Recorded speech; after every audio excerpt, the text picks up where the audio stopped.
Well, welcome to today's chat with Molly Bestge. Our goal today is to talk how can we make authentic communication tasks for students to prepare them for the real world. So Molly, start us off, just introduce yourself.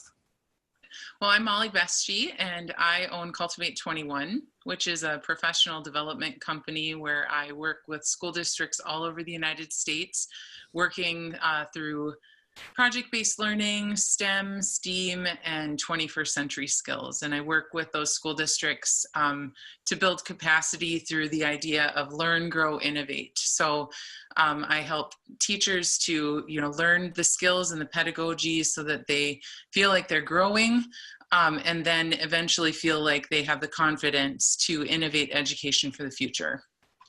And as we're thinking about innovating education for the future, why are those 21st century learning skills so important? I think we hear that, and sometimes, like for me, I feel like it's almost become white noise.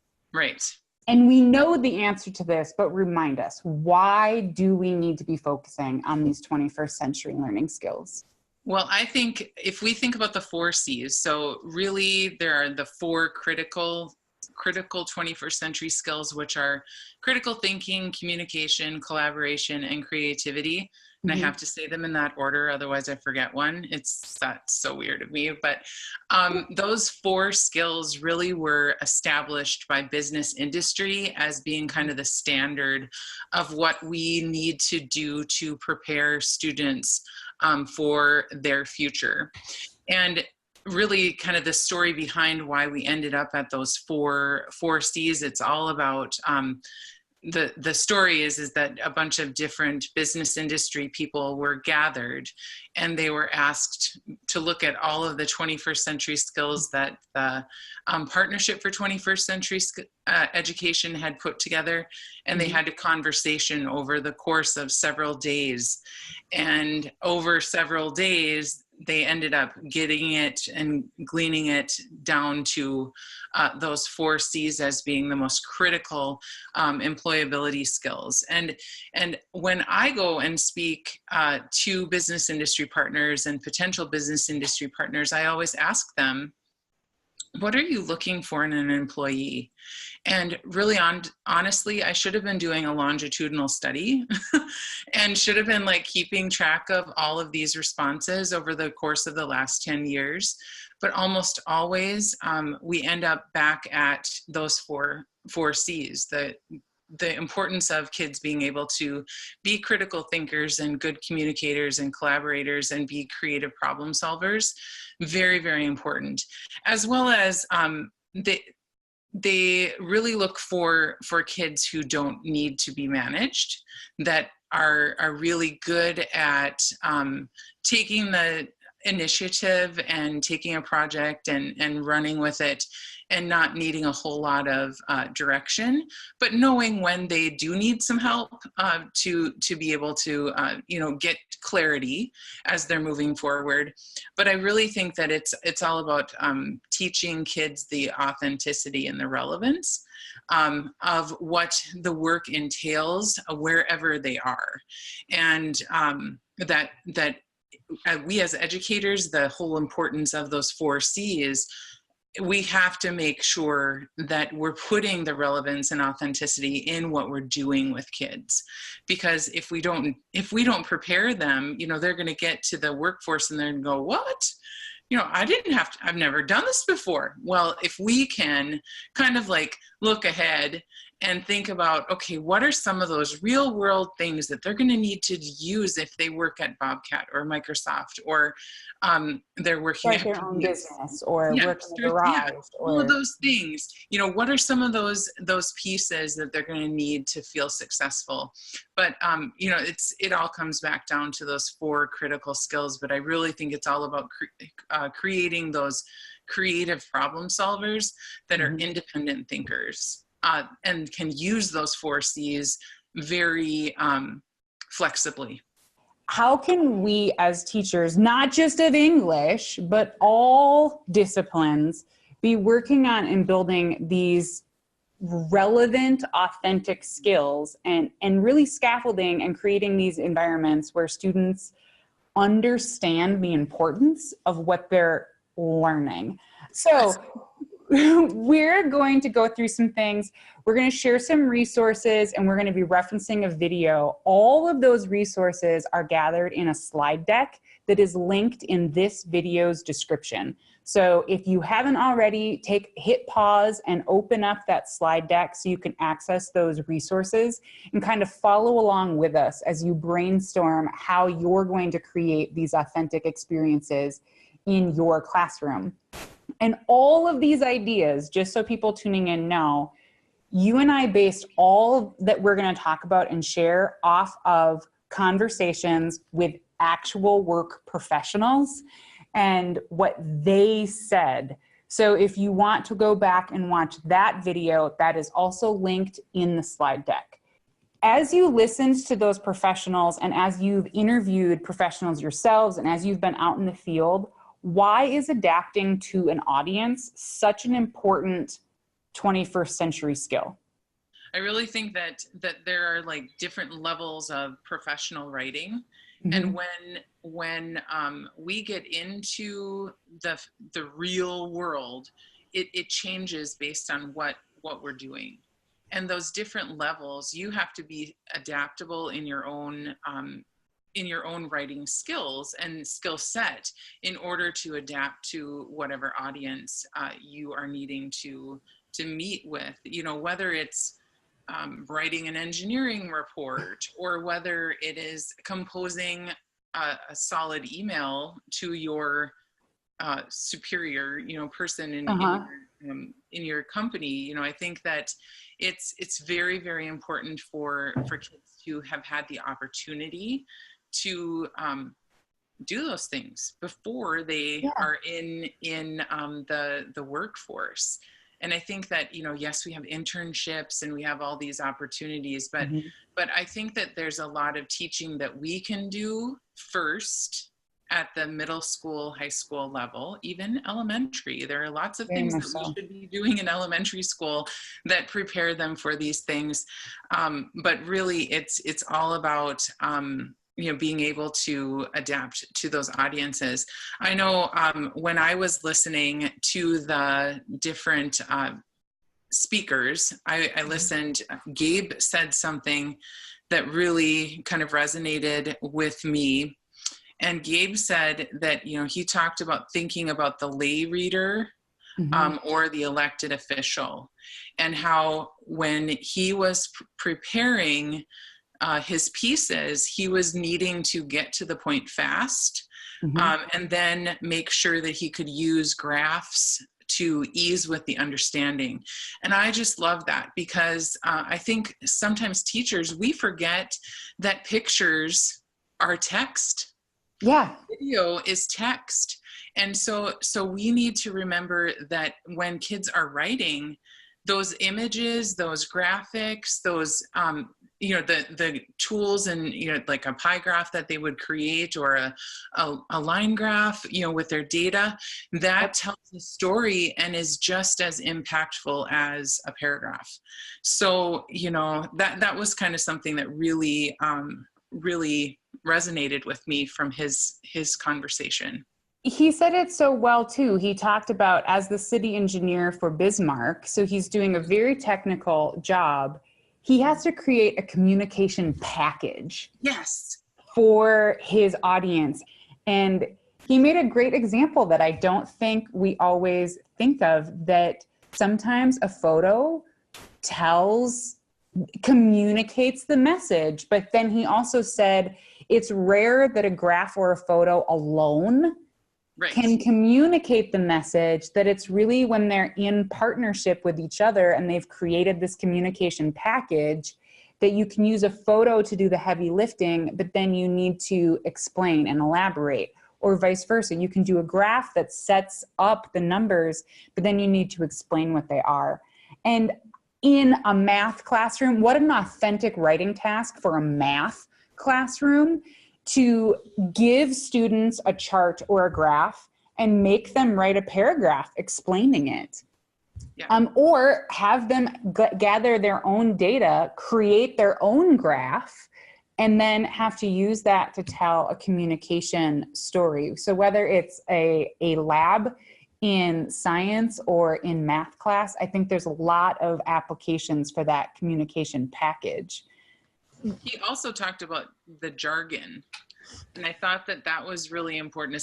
Like we as ELA teachers have like this whole like jargon that we have in our own life, but I do think that we need to be aware of that, just like in any other profession, that sometimes explanation needs to happen, you know, but that in order to communicate, we need to be able to explain that. You know, explain. Did you have any activities that you did with your middle schoolers that helped them think about audience or think about, because jargon is great and specific, but we also talk about this all the time when we're talking about diction and word choice. If we think about the 6 traits of writing, this is a great addition to word choice. Right. How did you talk to your students about either of those things? When we were preparing for presentation, we always spent time first thinking about our audience. I spent a lot of time teaching kids how to empathize with your end user, you know, through design thinking, first of all, but that I use design thinking in my ELA classroom all the time, because if you look at that process, it mirrors the writing process. But if we empathize first with our end user, the person who we will be presenting to at the end of this, we have to understand their level of understanding, understanding or lack of understanding, and realize what we need to teach and how we need to teach that as a presenter.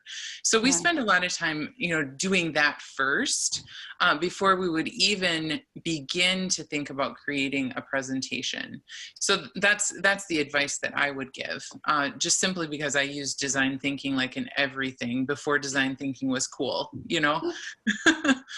That's a great tip. That reminded me too that I didn't have that language, but I would talk about adapting your language to your audience. And we would talk a little bit about, you know, the way you speak when you're hanging out with your friends is not the same way that you speak when you're sitting in this classroom, for obvious reasons. Right.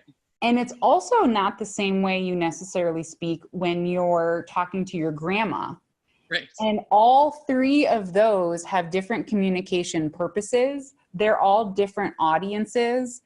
And there's going to be jargon that different audiences know or don't know. So you probably don't need to explain Fortnite when you're talking to a group of friends. But if you were having a conversation with me and you were talking about some different dance in Fortnite, I'm going to need more information because I don't understand that jargon in Fortnite. And so some of those things provide really concrete, because they don't necessarily know the jargon of a profession yet. But they definitely know the jargon of the sport or activity that they're involved in. They know the jargon of some of their hobbies. They do know jargon. They just don't know that they know jargon. Yeah, and at the STEM Center where I taught near the end of my time in the classroom, you know, we were teaching them the vocabulary of engineering. And so that was one of the things that we expected in their technical writing, was to actually use the vocabulary of engineering. And so it was really fun to see them grow from beginning of the year to the end of the year with their effective use of that. But it did, you know, it took time. It took time for them to, first of all, like understand how engineering worked and how the engineering design process functioned and how you can use it to function, you know, and actually take you through problem solving. But that's like a whole nother talk show. Yeah, and one of the things that came out in that video was that so much of the day-to-day, yes, there are big reports, yes, there are big presentations, but so much of the day-to-day communication impact comes through modern technology in the types of communication that we so rarely talk about in school, of text messages, emails, social media posts, things like that. Students have grown up and they're very saturated with tech. They are tech natives, but they are not necessarily tech savvy. And we have to build those skills based on that chat with professionals that you're thinking about. What are some things that we as teachers could do just day to day to build in some of those critical tasks and build those true skills in our digital natives?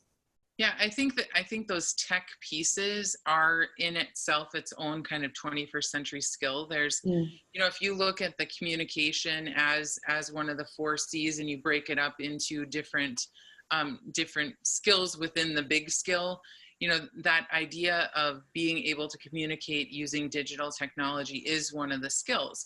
And so, as I was preparing for today, there were some things that kind of like struck me, like immediately thinking, oh gosh, we have got to talk about some of these things. Like the first one that kind of came to mind was the email, and teaching kids the real structure behind how to craft an email and what it should look like, how it should sound, depending on whatever audience it is. And I think you and I have talked about that structure and tone, but it also came out in several of the chats with the business professionals. And so I think that there were many times when we were doing those model emails, or, when the kids, in 6th grade, they got their email for the first time, and it was like a big deal, big dealio that we got our email. And so one of the very first things that I did with the kids was I shared, okay, there are different ways that you write an email. Different people and how you would send this email. If you were going to send an email to the superintendent, it's going to look a little bit different differently than if you were going to send an email to me, asking a quick question. The very, very different ways of approaching different audiences, require different communication strategies. Right. And so one of the things that I always kind of said to the kids is that there needs to be a level of correctness, level of correctness. I always use that with them. And I didn't want them to look foolish or look like, like in as they were sending these communications. So, I always kind of like told them, like, they knew the kids that I had knew my grandma, because my grandma would come in and work with them on poetry. Okay. And she's very, like, level of correctness is very high, and still to this day is very high. And so there's a level of correctness that you would send an email to Grandma Janet versus maybe just to Mrs. Bestge, Sure. But and part of that is guided by how well do you know that person. Right. And I think it's helpful to remind students that when you don't know that person's, because as you get to know that person, you understand how they prefer to communicate. Right. Do they like some formality even when they know you, like Grandma Jane maybe, or are they like, just tell me what you need to tell me, or ask me what you need to ask me, and let's move on.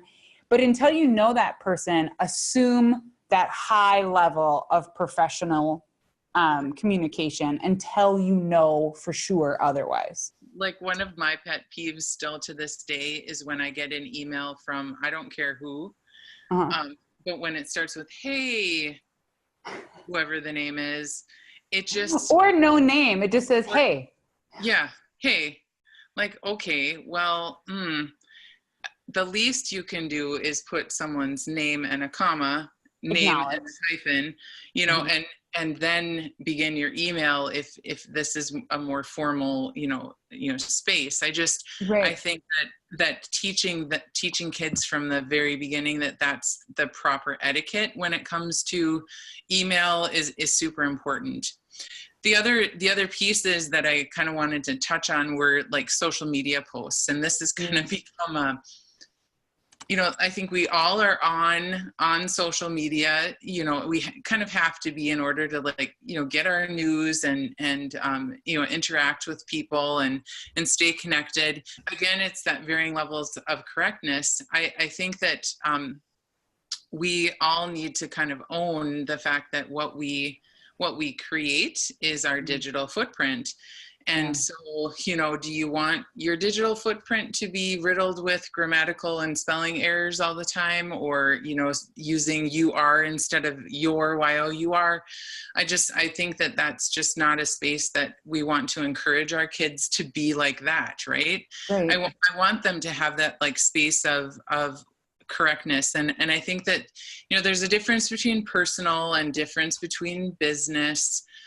But really, if you own a small business and you have a Facebook page or a Twitter handle that you are, you know, taking care of, there has to be that level of correctness. And so I want kids to have had the opportunity to practice those things before they get out into the real world, you know. Right. I think that having the conversation with the kids, you know, you're not always going to have a spell check, you know, with you.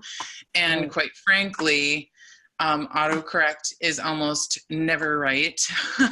You know, so like, you know, I just think some of those funny posts that you see of these like autocorrect things that people have actually like sent, you know, it's like, oh my gosh, you know, like, you know, that's not what you typed, and then it changed it to that. So like that idea of going back and rereading something before you actually post, you know, so like all those things, teaching kids those real life skills, and whether it's a mini lesson or what, you know, whether it's like, oh my gosh, kids, I saw this the other day on social media, and I need to show you this, that we don't want you to do this right here. I love your point about the difference of personal Facebook versus business Facebook.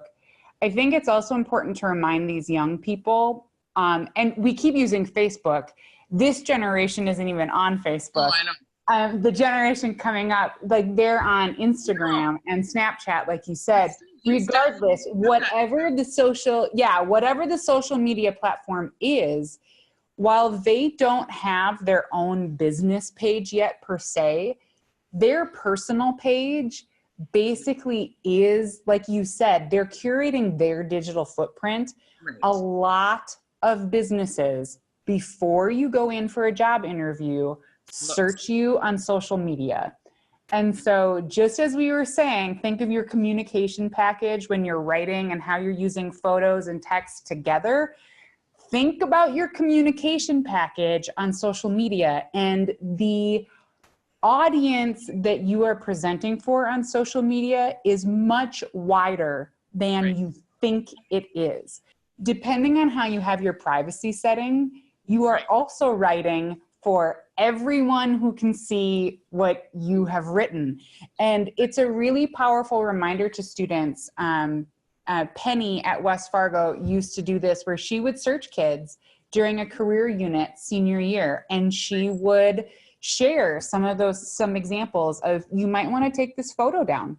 You know, and I think that as an educator, I think our space to make an impact is to create the real world relevant tasks within our classroom that mirror the real world, you know. So I think the more we can be very intentional as educators to make those real world things that are expected in the kids' careers, that's going to be really important. I think this is another way that we can really be modeling these digital citizenship skills. So in that slide deck, I've shared with you, Matt Miller of Ditch That Textbook has a great Instagram template and a great Snapchat template. And I threw together nothing fancy, but a mock Twitter template of just something that would echo that idea. And if you were using PowerPoint or Google Slides, you could certainly have students make their own copies and then do all kinds of creative things. And so it doesn't have to be super formal, and it can tie into anything. Have them do a faux Instagram post of their lab results from the experiment they just did. Have them write a Twitter post as the character from their book, and have them interact with each other. Give different groups of kids a character from a book and have them tweet at each other. all just in a slide deck. Like, right, you're not actually on Twitter. You don't actually need to be. So kids don't need devices. They don't need accounts. You're just creating a similar feel of that back and forth. And you're tapping into what probably they're already used to. Right. And you're asking them to apply it to a different level. So you can practice that real world communication and also just jazz things up a little bit. Right. Exactly. So that kind of goes into that not so instant communication, you know, getting kids to be ready for not needing the instant all the time.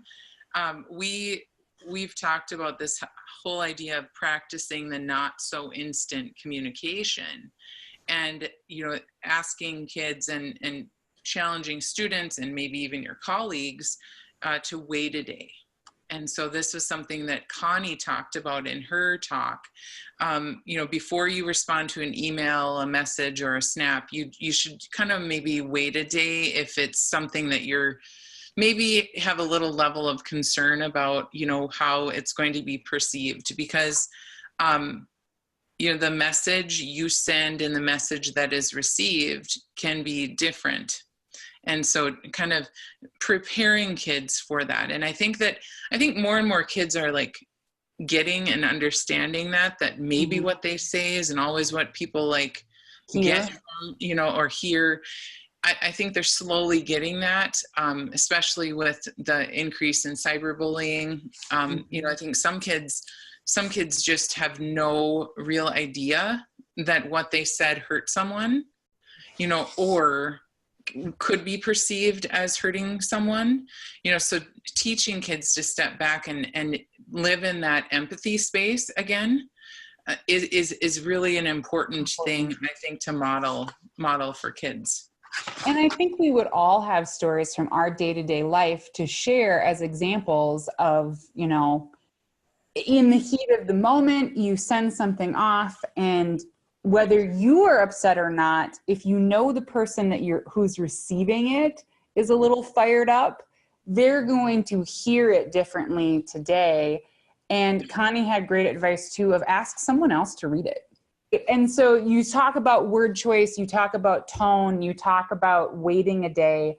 All of these lessons overlap of proofing that message, having someone else give it a look. And just, it is a lesson that I have learned the hard way. Yeah. A couple times of something that I thought was just a breezy, easy email. And then it's perceived incorrectly, you know. Yep. But we also need to teach kids too that someone's perception is their reality. When and if something is perceived incorrectly, it's up to you then to go and make sure that it is perceived correctly. There's also a good note in having that conversation, and I made this note in the slide deck, of thinking about what tool is right for the task. And sometimes, and I forget this because I love email. I love that I can just do it quickly and get back to whatever I'm doing. But sometimes the best tool for the job is to just pick up the phone, is to walk down the hall. And I think that's an important task for us to be starting to talk to students about. And how you need to be in that conversation. So like if you need to leave a message, what do you need to do? I think a lot of kids do not know how to do that. Or they don't know how to. I think a lot of adults don't know how to leave a good voicemail. Oh, I agree. Or to call and ask a question of a business. So that is one thing that during project-based learning experiences, I always tell kids that part of your research is also talking to a real person. There's this thing and it's called a phone, and you can sometimes get more from a phone call than you ever can get from a web page or a book, you know, if you have your good questions ready. Because this does lead into like this idea of structure and how are we structuring our communication package.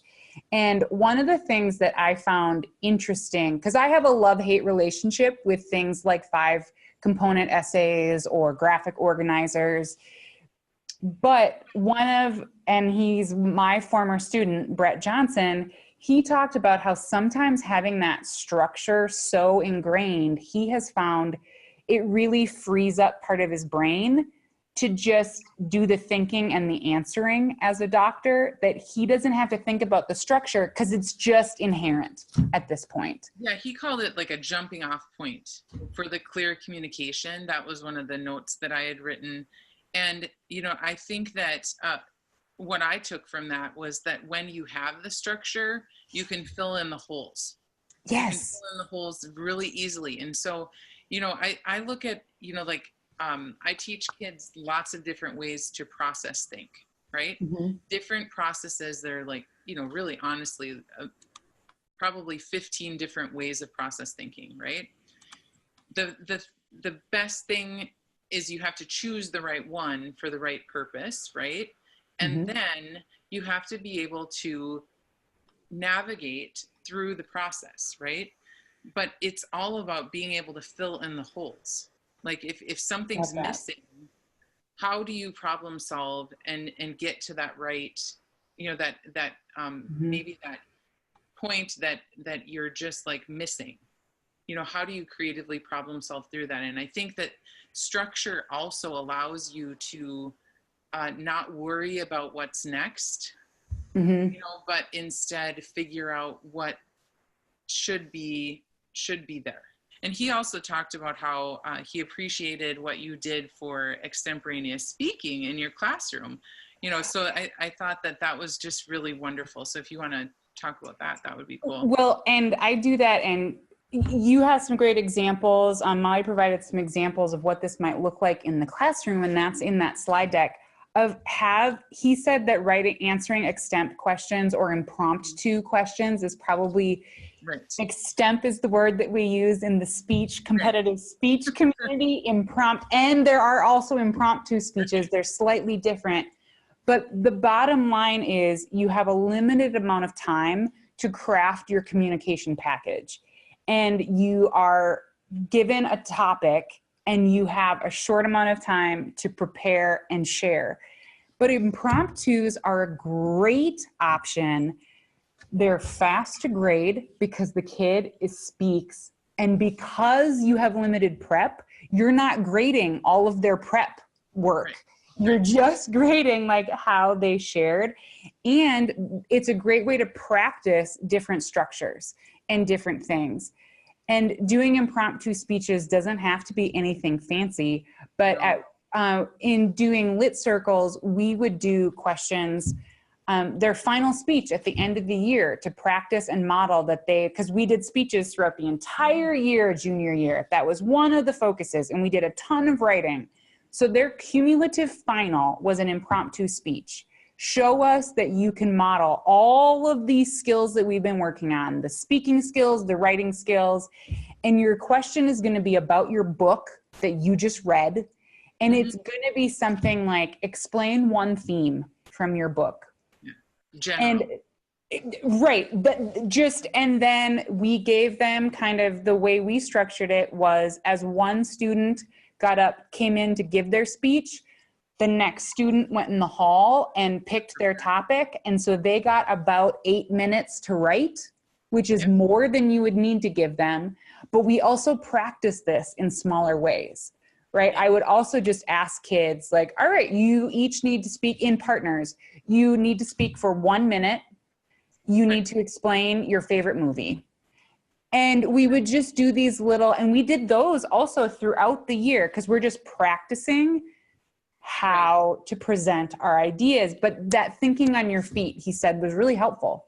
Yeah, and I was thinking about that too in my classroom, making sure that kids early on had the opportunity, you know, as sixth graders, they come in and they're just like scared of getting in front of other people. They're just like so shy, you know, and so giving them the opportunity to like be okay with it not being perfect, first of all, I think that that's like, okay, no one's little speech here is going to be perfect, but the whole point of this is for you to develop a comfort level, and a comfort level with, in this case, the structure. And I think that, what Brett was saying is that it's so important for kids to get comfy with that, so that they really can feel like they can innovate and like not feel like confined by the structure, but instead that it becomes expansive.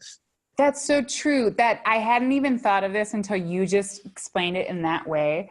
But it's so much like the rules of improv. And I know people are sick of me using that theater analogy, but frequently when I explain that improvisation has rules, the first thing that students say is, that's dumb. It's improv. Like, we should just be able to do whatever we want. And I'm like, no. Because if you could just do whatever you want, it would be chaos and nothing would come out of it. But by putting in place 4 simple little rules for improvisation that we all agree on, now magic can happen. So a little bit of structure, and now we can use it in all these different ways, and we can modify and we can adapt it. We can play 100 different games, but every game has these same basic 4 rules of how we do improv. And that allows us to do improv.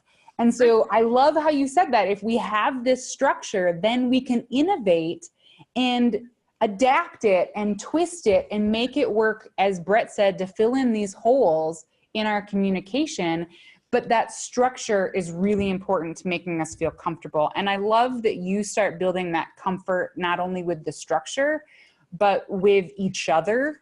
There's a note in the slides about descriptive writing, and I think that's pretty self-explanatory. And so just take a look at that, because Brett, as a doctor, gave me a great reminder that literally he said every chart he writes, the first 3 sentences is basically descriptive narrative. It's like a descriptive narrative expository blend where he has to paint the picture of this patient. It's part of that communication package, and of whether it's painting the picture, using a picture and explaining it. So some tips on descriptive writing. For me as an English teacher, we've talked a lot about proofreading, rereading, the importance of using conventions. And I do want to touch just a little bit about how do we teach that? How do we build in some authentic and maybe a little bit more relevant conversations and activities to model and practice grammar and conventions and usage? So one of the things that I did do, I didn't tell you about this before, but one of the activities, once kids started being able to have like cell phones and, could take pictures, I kept asking them to be aware of things that were incorrect. And so they would like take pictures of things that were incorrect, whether it was like, in the bathroom stall on a poster that had a completely blatant error, or, examples, screenshots of things on social media, or, those kinds of things. You and I talked about that whole like judgy thing, but I really do think that like that, if something's incorrect, I just tell somebody, if, I don't want them to look stupid, but I also don't feel bad going and telling them that there's something wrong. Like, thank heavens that I said something to a certain business owner, because now he no longer uses apostrophe S to make something plural. It's just like things like that. And so as a teacher, I just kind of like talked with the kids about, these are things that you should know. Right. These are things that you've been learning since kindergarten.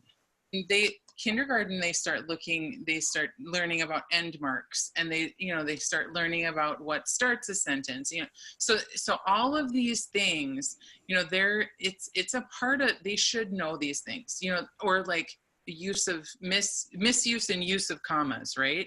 All of those things. I just think that kids need to know that this is something that they can control. Like they feel like they can't control anything. Well, you can control how your writing is perceived. And I think that I go back to a conversation that I had with my former English teacher one time.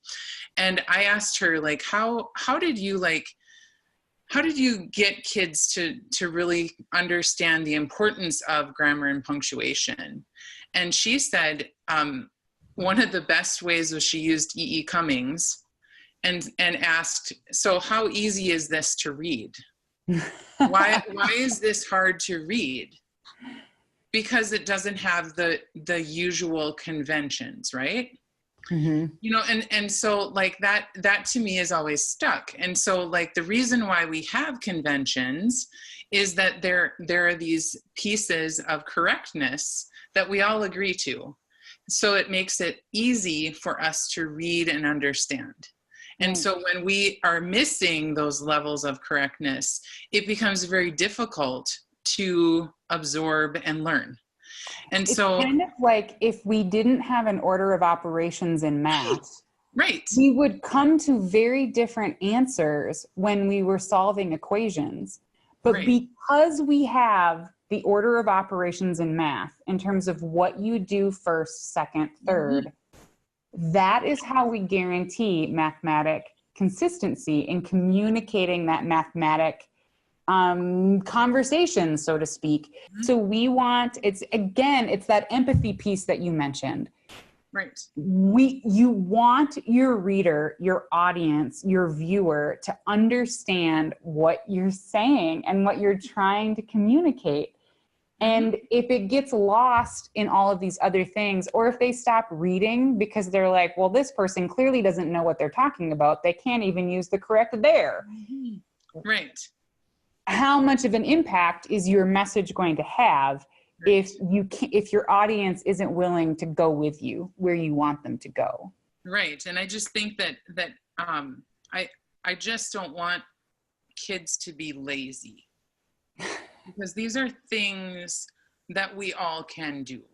I mean, these are things that by the end That's a good reminder for us too, though, Molly. You know, yeah, all of us, you know, like we need to attend to those conventions. I have to think every time I write a sentence, making sure that it's conventionally correct. You know, I mean, that's like one piece of the 6 traits of writing is conventions. Another is presentation, you know, so like looking at both of those pieces, you know, about how your message is interpreted. I just think that, you know, we talked earlier about where and when we should like teach these things. You taught that like in the moment. I taught it through a series of spelling lists that were all based on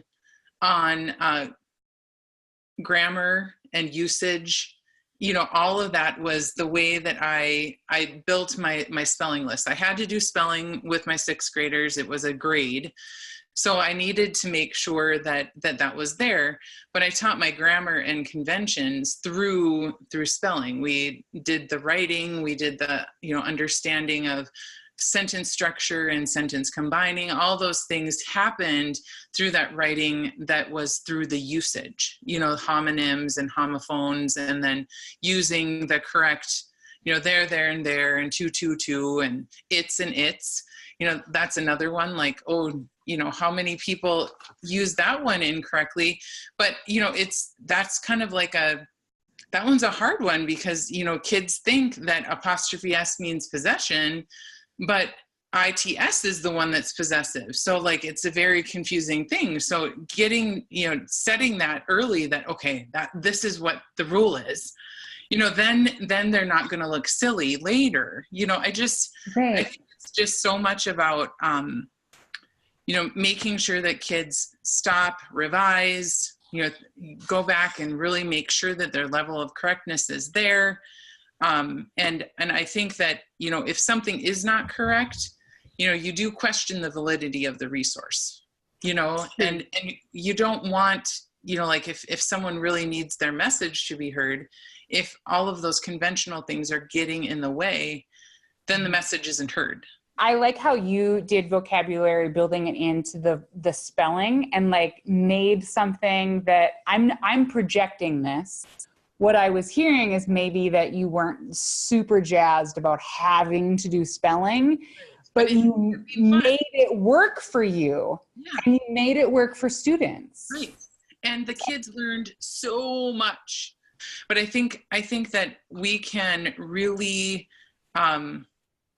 teach kids how to really understand the why, through that lens of, we want you to be ready for the real world. We don't want you to look silly. Right. And that's a great reason. I'm jumping just a little bit. Yep. This feels such a natural connection to giving and receiving feedback. Yes. That if the whole framework is coming from that standpoint of, we want you to always consistently be the best you possible, because the best you is going to be the most successful you. Right. And Connie said this really well in that chat with professionals. She talked about how giving and receiving feedback is such a critical part of being in a workplace. Right. And I think we as teachers could do a great job of articulating and providing that structure of making feedback just commonplace, just part of our day-to-day process, like you're doing with spelling and conventions, building that in, that we're also giving each other feedback as we reread each other's work, as we help proofread, as we help build that communication package. What were some of your takeaways for Connie thinking about that feedback portion? Yeah, so I think the biggest piece is that you should not take feedback personally. And I think that that's a really hard thing to teach kids. And one of the things that I always tell kids is that this is someone's opinion, and they are trying. I always talk about feedback being always needing to be for growth, that you are trying to help someone grow an idea or make it better, right? Well said. But ultimately, if that feedback doesn't jive with what maybe you wanted to do with the message of your piece, it's up to you whether you can take it or you can leave it. I mean, it's up to you. You ultimately are the decision maker in your writing. Because you're the author, yeah. Yeah, you're the author. But this person's perception of how they received your message could help inform you in how to clarify your message. And so with my students, we always did peer review before I ever got to look at a draft of a piece, because I wanted them first to have an opportunity to have a conversation with a trusted friend. And we always called them trusted friends, because I didn't ever say you had to go with you, and they got to choose who they wanted to share their writing with first, right? Later, when it was like a gallery walk, then they could share, anyone could read, right? But when you're in that writing process, it's so important for you to trust the process, right? And part of the process is that revision process. And how do you learn to redesign if you don't understand what is maybe unclear? And you may think it's clear, but if a reader doesn't think it's clear, then you can be informed as the writer. So I kind of really looked at revision as I felt like it lived in that redesign space in engineering design process, because we were always, mirroring an EDP with writing process. And the kids really understood redesign, the importance of redesign, and that redesign always makes something better. And so living in that space of redesign is so very important as writers and as communicators. I mean, I don't think you should ever do a presentation without having practiced. Oh, and sure. So one of the things that, if they were presenting, I built a day where they needed to present to 2 to 3 people, within a class period, because it was important to get that practice, especially in middle school, you know. Yeah. But I do think that, you know, as we get older, you know, we can maybe go a little more off the cuff. But when you're teaching kids how to first learn how to communicate and present, which kind of gets them to that other idea of getting them presenting, right? We have to get them presenting. We have to get them receiving feedback from other people, whether it's you, whether it's another peer. Whenever kids did presentations, I always did two things. I had little half sheets for the presenter. They didn't have to put their name on it at all. But so it was anonymous, but they had to put one, I appreciate, and one thing that you could do to improve would be. And it was just like two very little things. But if a kid was presenting, they, and then sometimes I had a part of it to what I learned, you know, so if it was an informative speech or whatever, then they had to write down 2 or 3 things that they learned. And then we always had the 2 pieces, one thing I appreciated and one thing that you could do to improve. Because like when you're presenting, you might not notice that you are wiggling your foot, or, you know, like, or a kid who maybe was overusing hand gestures, right? They didn't know that that was like distracting, right? Those are things that unless you get that feedback, okay, you don't know that. Like I remember going to my first speech meet as a 7th grader, and the speech, when I got my sheet back, you know, she said that I had my feet too close together and it was causing me to sway. Sure. I hadn't noticed it, and my speech, you know, coach, I must not have done it for her, you know. Well, but that's part of why we need multiple eyes, like why you need to provide that rotation of giving your speech to different people, because we all bring different perspectives that all add into that. So yes. So then, you know, and that speech on that paper, she said, put your right foot slightly ahead and your left foot, you know, slightly behind, and you won't ever rock again. Best piece of advice ever, you know, like, and I think that, you know, we need to model those things that we want to see, you know, see in kids. And I shared this with you that, you know, like the speech coach in me came out when it came to presentation time. And I loved it because, you know, like my math and social studies and science counterpart, they were like, you can have it, right? Do it. Just have it. So I did that kind of speech unit with my kids, and I really got them presenting and I got them so that they weren't nervous. You know, I didn't want kids to be nervous. And, you know, there were still some kids that it was a challenge, and we had to work our way up to being able to present in front of an audience. But really, like, knowing that they were going to need to present for the future was really important for the kids, that this is an employability skill and it's part of what we do. They started to see the real need. And I think that really is, you know, important. And that is a great point, because I think that as I think about the stereotypical assignments that I would give as a high school English teacher that I really believed in, right, of like, this is an essential skill. But if I really boiled down, what is that authentic, real world thing? Really, it's that having to share their ideas and communicate, whether it's in small groups, if it's in whole class discussion, if it's more formal presentations.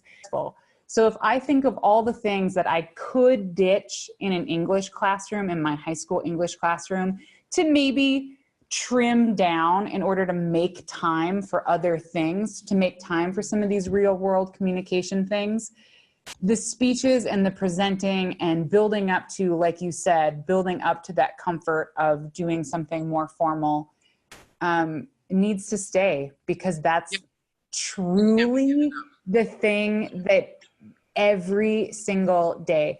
So I could modify some of what I was doing as longer writing tasks into email tasks, into text message tasks, into voice message tasks, into using Flipgrid, but just use Flipgrid as like a voice memo kind of thing. And like in practice some of these different things, but I have to have these presentation skills because they're not going anywhere and everybody needs to have them. And Connie made a great point about the power of eye contact. Yes. As part of these presentation skills. But what I loved about her point was that it's not just eye contact in presentations. It's eye contact in informal, just day-to-day situations where you sustained conversations. Yes. How do we help students just be good human beings without a device in their hand? I know, isn't that the craziest thing? You know, if you think back to like how we grew up and how this generation is growing up, I mean, they live with this. Like they do.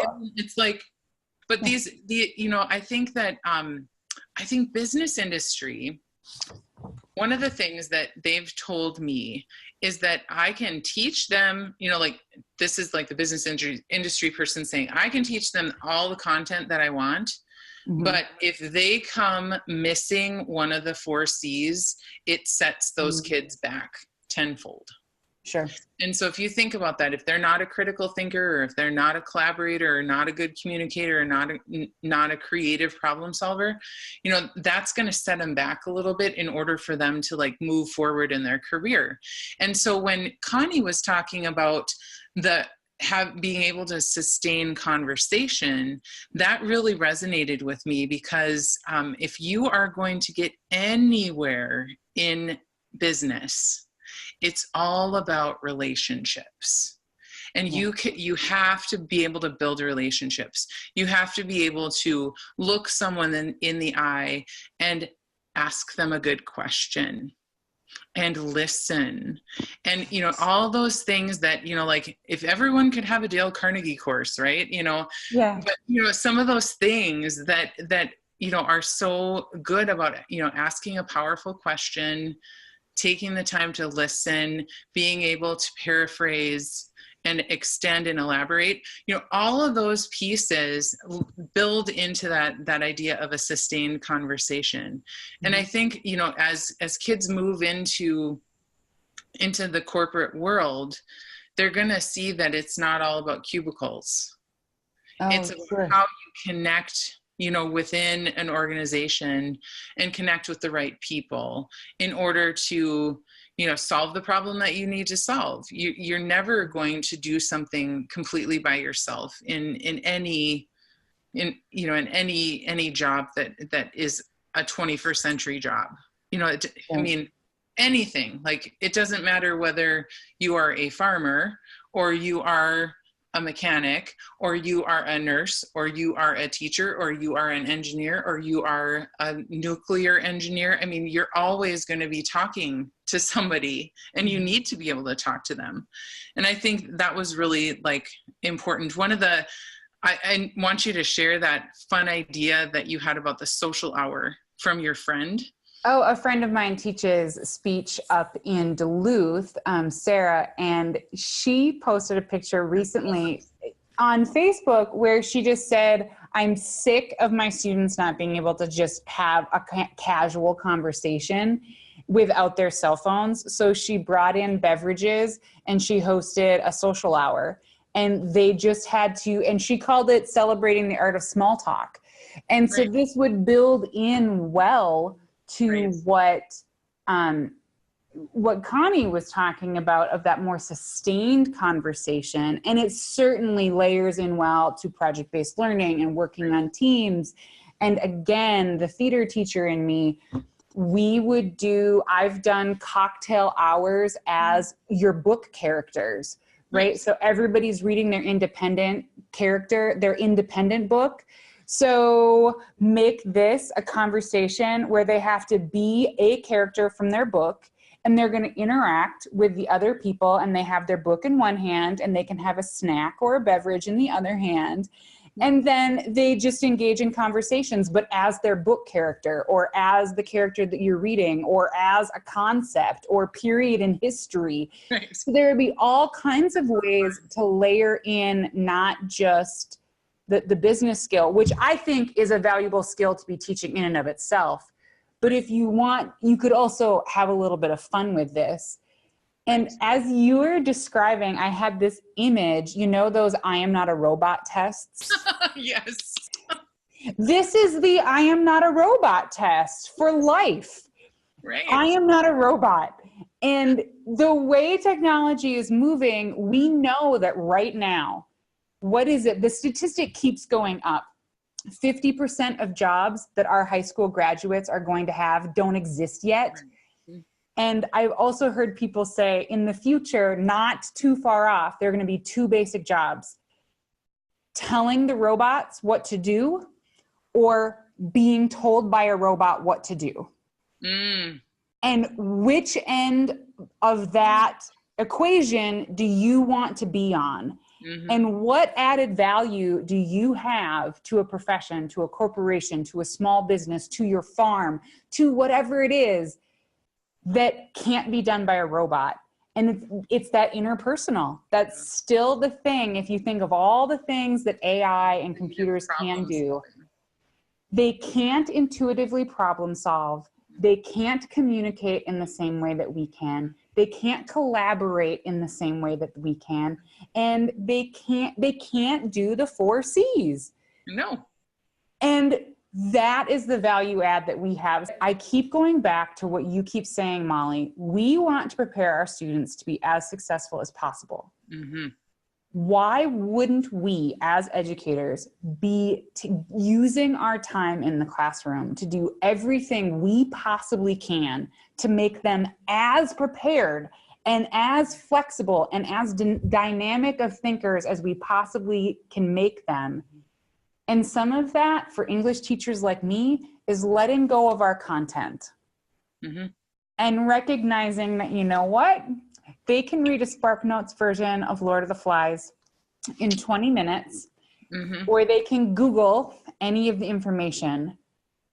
And while I love Lord of the Flies and I think it is a valuable, like, critical thing, like, it would make me really sad if I had to totally let go of it. Maybe as I'm thinking about my curriculum and what I'm doing, I just need to be guided more and more by what are the things that are going to make them successful to pass the I am not a robot test. And that's the 4 C's. And so where can I let go of things? And where can I be building more authentic, dynamic, real world experiences that prepare them to not be robots? Right. You nailed it. Because I really do think that it is about making sure that we're equipping them with those 4 C's. That, you know, I believe that kids are engaged when we couple content with the 4 C's. And you can take the content and you can add one of the 4 C's, a couple of the 4 C's, and you're going to be able to engage them. And that engagement happens when it's relevant and authentic. And so you're right. You know, we have to really look at our curriculum, and we have to look for those spaces where we can put the authenticity and the relevance in and build the skills for them to be truly employable. We only have them for a few years. And if you think of, you know, if you think about the change in a kid from 6th grade to 12th grade, and you think about developmentally all the things that are happening with a child from becoming a young adolescent to an older adolescent, you know, not quite an adult, there's a lot that happens for them to understand, and where they problem solve as a 6th grader is not the same place as they problem solve as a 12th grader. And if they are still problem solving the same way as a 12th grader as they did as a 6th grader, we have a big problem. You know, we need to really think about how to up that rigor in the problem solving. not doing things for kids, and instead let them struggle a little bit, let them fail a little bit, not be a snowplow. There's been this big thing lately about talking about snowplow parenting and helicopter parenting, but we need to let kids have little bumps in the road, you know. And if we think about communication, we are not serving our kids if we don't expect them. If we're just making them comfortable. Right. If we don't expect them to be good communicators, and we don't expect the best from them, we're not serving them for their future. And I think that that's really, you know, this is about authenticity and authentic communication. And the best gift we can give our kids is a curriculum that is going to prepare them for their future. And it's not going to look the same as it did when we were in high school, and it shouldn't. We have to adapt, we have to grow, we have to innovate, and be willing to take some risks as an educator too. You know, people who do things the way that they do things in their classroom might say some things to us saying, well, why are you doing that? Well, I hope you turn around and you say, because I'm helping these kids become employable. Because that's really what this is all about. Thanks for all of these ideas. I think that this is just a nice way to reflect on the year. And so if you're in that reflection mode or in planning mode, whenever you happen to be watching this, use this just as a nice opportunity to jot down some of those ideas. What can you shed, and how can you build in more authentic experiences with your audience? If you want any information about Cultivate 21 and the work that Molly does with and for schools and teachers, her email is also in the slide deck on the first page. So feel free to reach out to her about her work and how she is supporting staff and students and schools as they're building in these authentic learning experiences in order to cultivate those 21st century skills. So thank you so much, Molly, and I look forward to tapping into your talents in the future. Thanks, Darcy.